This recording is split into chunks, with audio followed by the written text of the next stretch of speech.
Hello guys, मैं देवेंद्र प्रताप सिंह फिर हाजिर हूँ। आज हम लोग बात करेंगे ग्रेविटी की बात करेंगे।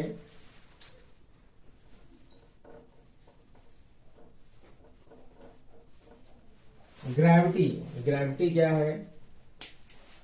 बहुत पहले हम किताबों में पढ़ चुके हैं, इधर उधर से सुन भी चुके हैं कि न्यूटन जो है एक पेड़ के नीचे बैठे हुए थे और उस पर से एक सेब जो है वो नीचे गिरा और उन्होंने ग्रेविटी की जो धारणा है उसको बलवती किया और उन्होंने सारी दुनिया को जो है अन्य निष्कर्ष भी निकाले और क्या कहते हैं जो है ग्रेविटी की खोज करी। अब ग्रेविटी क्या है? देखिए, ग्रेविटी क्या है कि ये मान लिया अर्थ सरफेस है और कोई बॉडी है ऊपर से नीचे की तरफ आ रही है। हम इसको ऊपर फेंकते हैं, ये फिर नीचे की तरफ आ रही है। हम इसको बार बार ऊपर फेंकें लेकिन ये नीचे आ रही है। अगर हम किसी ऊंचे स्थान से कूदे तो हम नीचे आ रहे हैं, नीचे गिर रहे हैं। क्यों? आखिर ये सब बॉडीज जो है, ये सब ऑब्जेक्ट हैं, आखिर क्यों नीचे ही अर्थ सरफेस पे ही गिरते हैं? इसका सबसे बड़ा कारण है ग्रेविटी। ठीक है ना? अर्थ हर ऑब्जेक्ट को, हर बॉडी को अपने सेंटर की ओर जो है अट्रैक्ट करती है। यही लॉ है ग्रेविटी का कि अर्थ जो है अपने सेंटर की ओर, हर ऑब्जेक्ट, हर कोई भी बॉडी हो, चाहे वो हेवनली बॉडी हो या आसपास की कोई, वो सबको जो है अपने सेंटर की ओर अट्रैक्ट करती है। यानी हर ऊपर जाने वाली चीज अंततः नीचे की तरफ ही गिरती है। तो ग्रेविटी क्या हुआ कि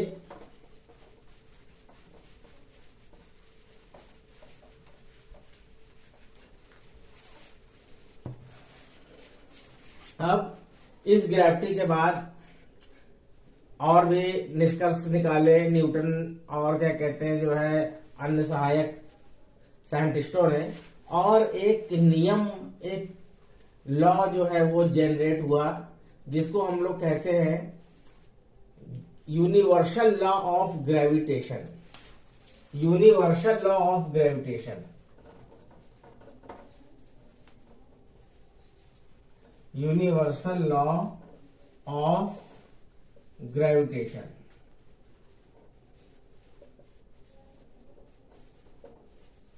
यूनिवर्सल लॉ ऑफ ग्रेविटेशन, ठीक है। तो यूनिवर्सल लॉ ऑफ ग्रेविटेशन क्या हुआ, क्या है? इसको बनाया किसने? इस लॉ को किसने जनरेट किया? ऑब्वियसली न्यूटन ने जनरेट किया। तो ये है क्या? और आप एक चीज समझ लीजिए कि यहाँ पे लिखा है universal law of gravitation. Universal law, universal का मतलब है कि पूरे ब्रह्मांड में, पूरे अंतरिक्ष में। यानी ये नियम जो है, ये रूल जो है केवल अर्थ पर ही लागू नहीं होता है। ये अगर आप ब्रह्मांड में किसी भी ग्रह पे चले जाएं या किसी भी सैटेलाइट पे चले जाएं तो वहां पर भी यही रूल लागू होता है। बिल्कुल क्या कहते हैं जो है जैसे ये अर्थ पे लागू होता है। इसीलिए ये कहा गया है यूनिवर्सल लॉ ऑफ ग्रेविटेशन। ठीक है ना? Universal law of gravitation. तो अब यूनिवर्सल लॉ ऑफ ग्रेविटेशन है क्या? यूनिवर्सल लॉ ऑफ ग्रेविटेशन ये है कि मान लीजिए दो बॉडीज हैं,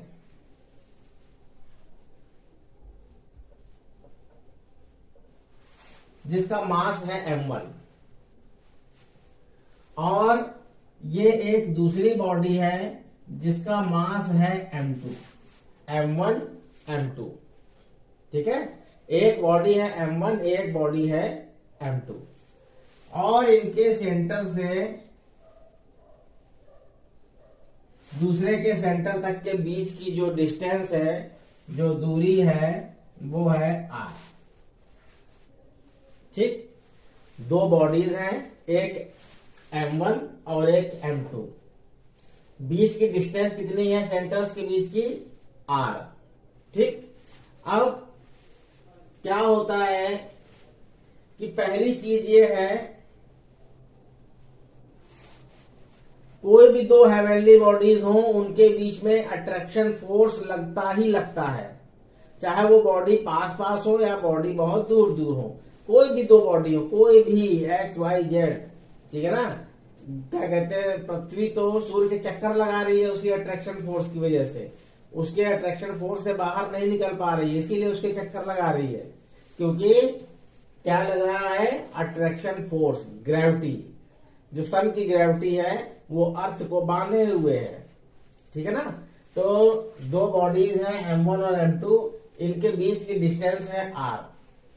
यानी जाहिर सी बात है कि जब दो बॉडीज हैं और दो बॉडीज के बीच में अट्रैक्शन फोर्स वर्क करता है, ठीक, तो वो फोर्स जो है F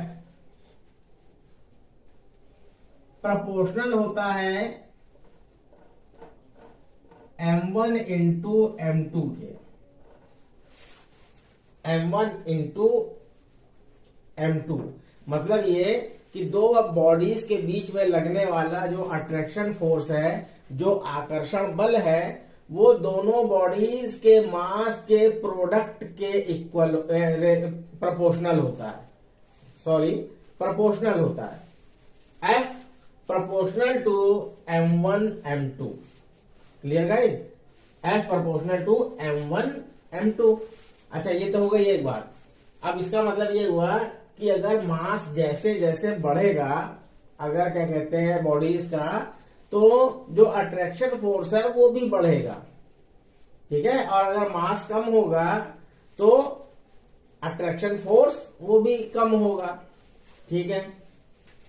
फिर दूसरा पॉइंट ये है कि F reciprocal to R square, यानी proportional to 1/r²। That means reciprocal to R square.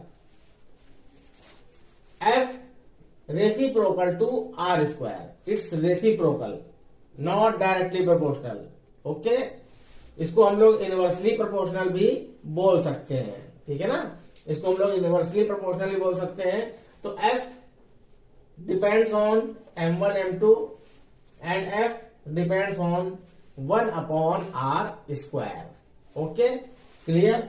अब हम क्या करते हैं कि दोनों को, ये ऊपर साफ कर रहा हूं मैं, आप नोट करते जाइए साथ ही साथ, कोई दिक्कत नहीं है।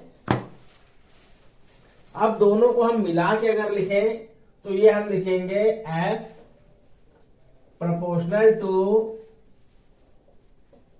M1 M2 upon R²। Okay, F proportional to M1 M2 upon R²। अब देखिए यहां पर, ये भी साफ कर रहा हूं, फिर से बता दूं, M1 और M2 दो बॉडीज हैं, बीच की डिस्टेंस है R। तो F proportional to M1 into M2, F inversely proportional to R² 1/r²।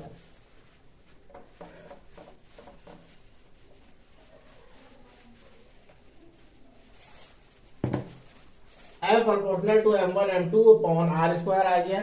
Okay, अब देखिए ये जो प्रोपोर्शनल का साइन है, जब इस प्रोपोर्शनल के साइन को हमको रिमूव करना होता है तो हम क्या करते हैं, एक कांस्टेंट लगाते हैं, ठीक है। एक कांस्टेंट लगाते हैं, तो यहां पर वो कांस्टेंट है हमारा F equal to capital G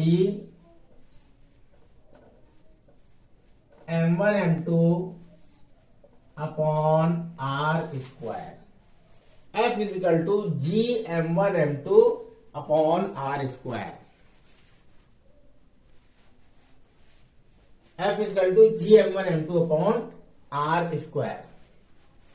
जहां पर G ये universal gravitational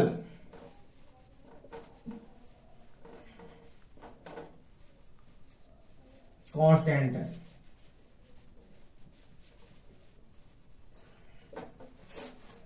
F equal to G M1 M2 upon R², जहां पर कैपिटल G जो है वो एक कांस्टेंट है और इसको हम लोग कहते हैं यूनिवर्सल ग्रेविटेशनल कांस्टेंट। ओके, अब ये जी होता क्या है, मतलब ये जी कहां से आया और अगर आया तो इसकी क्या वैल्यू होती है, क्या यूनिट होती है, ये सब भी हमको देखना होगा। तो जी बराबर है यूनिवर्सल ग्रेविटेशनल कांस्टेंट। देखिए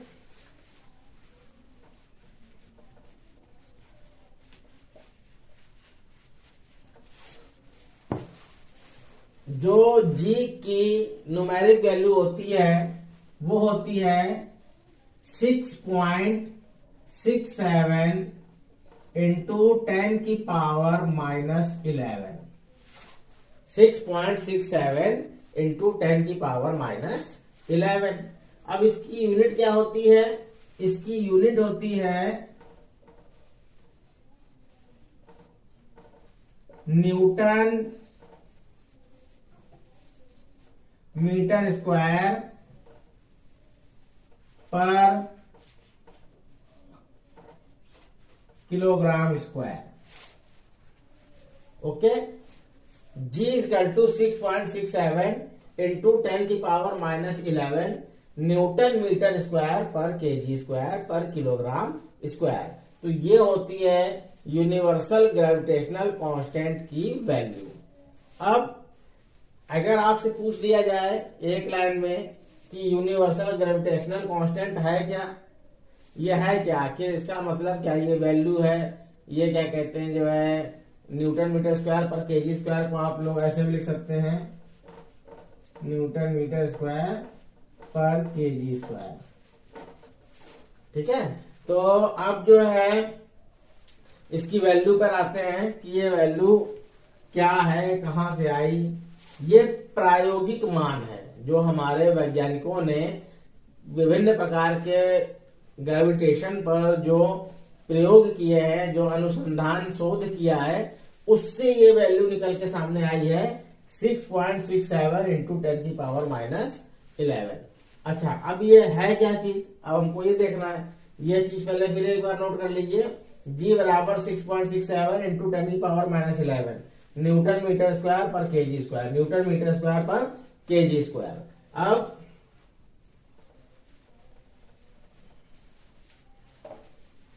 हम ये जानना चाहते हैं कि आखिर कैपिटल जी है क्या। तो देखिए, सपोज कर लीजिए कि M1 और M2 दोनों 1 kg के हैं। M1 भी 1 kg का है, M2 भी 1 kg का है। दोनों ही बॉडीज जो हैं 1 kg के हैं, दोनों मास। और उनके बीच की जो डिस्टेंस है वो भी 1 मीटर है। जो इनके बीच की डिस्टेंस है वो 1 मीटर है। अब जब M1 M2 भी 1 है, R भी 1 है, तो F बराबर क्या हो जाएगा, G into M1 into M2 अपॉन R का स्क्वायर। तो सब 1 इंटू 1, केवल क्या बचेगा यहाँ पे, G। क्या बचा, G। दैट मीन्स ये हुआ कि सब कुछ 1 होने पर F जो है वो G के बराबर निकला। यानी कि जो, या हम इसको दूसरे शब्दों में कह सकते हैं कि जो G है वो F के इक्वल निकला। जब M1 और M2 दोनों 1 kg थे और क्या कहते हैं बीच की डिस्टेंस भी दोनों की 1 मीटर थी, तो उस कंडीशन में F और G इक्वल हुए, आपस में क्या हुए, इक्वल हो गए। यानी कि यहां से एक नई डेफिनेशन जनरेट होती है G के लिए कि अगर दो बॉडीज जिनकी बीच की डिस्टेंस 1 मीटर हो, 2 बॉडीज जिनके बीच की डिस्टेंस 1 मीटर हो और उन दोनों का मास भी 1 किलोग्राम हो, यानी दोनों ही बॉडीज 1 kg की हो और उनके बीच की डिस्टेंस भी 1 मीटर हो, तो उस कंडीशन में जो फोर्स, अट्रैक्शन फोर्स दोनों बॉडीज के बीच में अप्लाई होता है, जो भी फोर्स अप्लाई होता है वो यूनिवर्सल ग्रेविटेशनल कांस्टेंट के इक्वल होता है। ठीक है ना, वो यूनिवर्सल ग्रेविटेशनल कांस्टेंट के इक्वल होता है।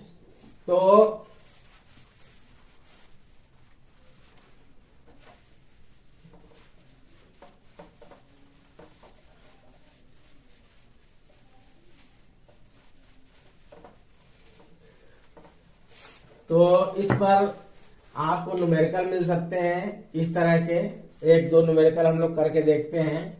जैसे फार्मूला तो हमारा है ही है, F equal to G m1 m2 अपॉन r स्क्वायर। ओके, F बराबर F is equal to G m1 m2 अपॉन r स्क्वायर। अब जैसे मान लीजिए दिया गया है कि आपको दे दिया गया m1 is equal to 2 kg, m2 दे दिया गया 3 kg और बीच की डिस्टेंस r ये दे दी गई आपको 1 मीटर। तो आप कैसे निकालेंगे? तो देखिए F इजकल टू G की वैल्यू क्या है? 6.67 इंटू 10 की पावर माइनस 11। m1 कितना है? 2, m2 कितना है? 3 और बीच की डिस्टेंस है 1, तो 1 का स्क्वायर 1। ठीक है, तो देखिए F बराबर क्या निकलता है? F बराबर निकलेगा 3 दूनी 6, 6 सत्ते 42 की 2, 6 छक्के 36, 4 40, 6 छक्के 36, 4 40 डेसिमल इंटू 10 की पावर माइनस 11 न्यूटन। ठीक है, तो अब आप देखिए कि 6.67 इंटू 10 की पावर माइनस 11 इंटू 2 इंटू 3, 3 2 जा 6, क्लियर? 6 7 जा 42, कैरी 4, 6 6 जा 36, 36 और 4 40, 0 4, 6 6 जा 36, 36 प्लस 4 40, तो 40.02 इंटू 10 की पावर माइनस 11 न्यूटन ये निकला है आपका।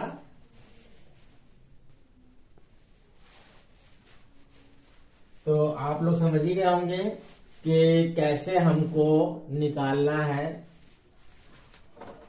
Force between two heavenly bodies by the law of universal law of gravitation. I hope आप सब बच्चों को ये समझ में आया होगा, और अब मिलेंगे हम लोग अगले लेक्चर में, कोई नया टॉपिक लेकर के आएंगे। और तब तक के लिए जय हिंद, जय भारत। और आप जो है लाइक और शेयर करना ना भूलिएगा।